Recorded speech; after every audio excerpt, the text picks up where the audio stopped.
بالله من الشيطان الرجيم. بسم الله الرحمن الرحيم. أم حسبت أن أصحاب الكهف والرقيم أم حسبت أن أصحاب الكهف والرقيم كانوا من آياتنا عجبا. صدق اللہ العلی العظیم. رفقائے محترم، عربی زبان کا ایک شعر پڑھا تھا جس میں شاعر نے کہا تھا کہ چھوٹے آدمی کی نگاہ میں چھوٹے چھوٹے کام بھی بڑے ہوتے ہیں اور بڑے انسان کی نگاہ میں بڑے بڑے کام بھی چھوٹے ہوتے ہیں. ایک انسان اپنے ظرف کے اعتبار سے پہچانا جاتا ہے. چھوٹا سا کام کرتا ہے، چھوٹی سی کامیابی ملتی ہے، چھوٹی سی عزت ملتی ہے تو وہ پھولا نہیں سماتا. ایک انسان کو بہت کچھ مل جاتا ہے لیکن وہ سمجھتا ہے تو یہ تو روٹین کا کام ہے. اللہ تبارک و تعالیٰ چونکہ سب سے بڑا ہے اور انسان بہت چھوٹے ہیں، ان کو چھوٹے چھوٹے کام بھی بڑے نظر آتے ہیں لیکن اللہ تبارک و تعالیٰ کے نزدیک بڑے بڑے کام بھی چھوٹے کام. اس کائنات کے اندر انسان کی تخلیق ایک بڑا کام ہے. ساری کائنات مل کر بھی ایک انسان نہیں بنا سکتی.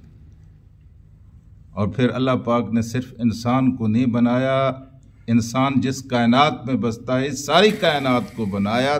کس طرح بنایا؟ لفظ کن سے بنایا.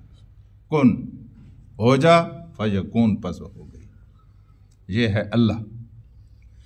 دوسری بات آپ یہ سمجھ لیجئے کہ یہ غاریں جو ہیں یہ اہل ایمان کی ہمیشہ ساتھی رہی ہے.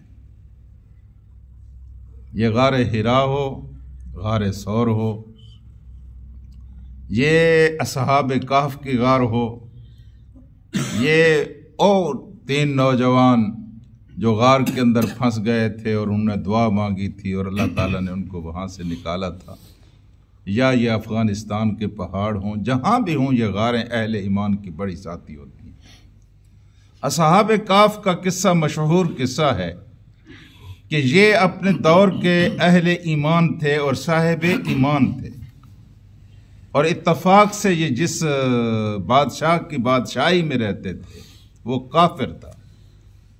اور جب اس کو پتہ ہوا کہ چند سر پھرے نوجوان ہیں اور ان کا مذہب اور ان کا نعرہ اور ان کا ایجنڈا اس غالب اکثریت کے بالکل خلاف ہے اور ایک نیا ہے، تو اس نے ان نوجوانوں کو اپنی بارگاہ میں بلایا، اپنے سرکار میں طلب کیا اور ان سے پوچھا کہ تمہارا مذہب اور تمہارا دین کیا ہے.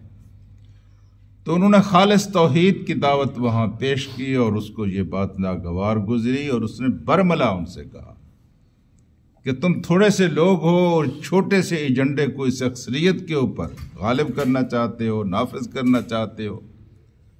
یعنی ایک محدود سی اقلیت اکثریت کے اوپر اپنے دین کو نافذ کرنا چاہتی ہے. یہ کیسے ہو؟ ایسا نہیں ہو. آج بھی کہا جاتا ہے کہ تھوڑے سے لوگ، ایک ٹانگے کی سواریاں اور کچھ محدود سے لوگ ہیں جو اتنے غالب اکثریت کے اوپر اپنے دین کو نافذ کرنا چاہتے ہیں. لوگ جو چاہتے ہیں وہی کچھ ہوگا. تو اس نے کہا جی یا تو آپ اپنے دین سے توبہ کر لو، واپس آ جاؤ. پورے لوگ جس طرح زندگی گزار رہے ہیں، جس طرح پورے لوگوں کے دین ہے، لوگوں کا عقیدہ ہے، نظریہ ہے، تم بھی وہی اختیار کر لو، یا پھر اس کی کم سے کم سزا یہ ہے کہ تمہیں سولیوں پر چڑھا دیا جائے گا.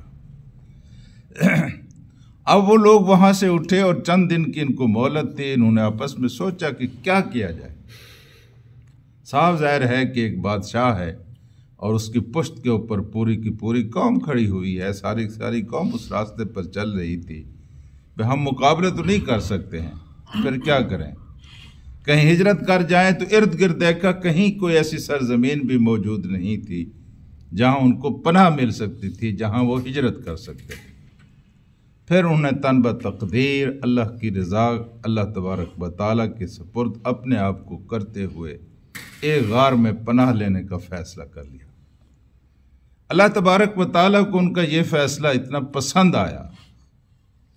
دیکھیے جی، سارے لوگ حالت کفر میں ہوں، گناہ کی حالت میں ہوں، اللہ کی نافرمانی کی حالت میں ہوں، اور کچھ لوگ اس سارے ماحول کا مقابلہ کر کے صرف خدا کے لیے کھڑے ہوئے ہوں، تو نہ سمجھا کریں کہ وہ تنہا ہے، ان کی پشت پر خدا ہوتا ہے اور خدا اپنی قدرتیں بھی دکھاتا ہے۔ پوری دنیا ایک پیج پر کھڑی ہوئی ہے، اگر کچھ لوگ لڑ رہے ہیں تو کیوں لڑ رہے ہیں اور کس طرح لڑ رہے ہیں آج بھی لوگوں کو سمجھ نہیں آ رہا۔